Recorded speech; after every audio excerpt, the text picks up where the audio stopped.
Մյունխենյան համաժողովում Ալիևը ինտերվյու է տալիս Ֆրանս 24-ին։ Լրագրողն ասում է,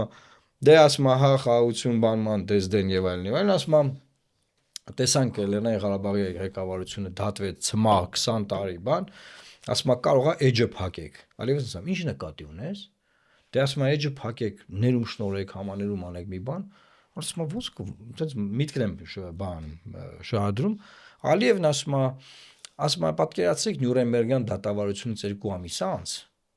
նացիստական Գերմանիայի Նյուրնբերգյան դատավարությունը, գիտեք, Ժորժ ջան, այս այլ լուսաբանեք, Հիտլերին, որ գտնում են, թե չեն գտնում, վերջը սպանվելուց հետո, այն ովքեր որ կենթանի են, տանում են Նյուրնբերգ, սկսում են դատել, որպես մարդկության դեմ ուղղված հանցագործությունների հեղինակներ, կազմակերպիչներ։ Դրա մեջ է մտնում միլիոնավոր մարդկանց կոտորած, բայց ամենացածությունը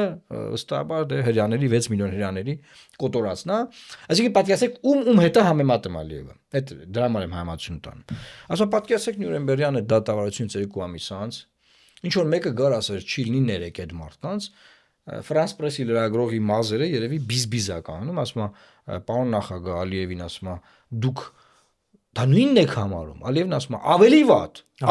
2 անգամ կրկնում է։ Ասում է ո՞նց, ասում է ավելի վատ,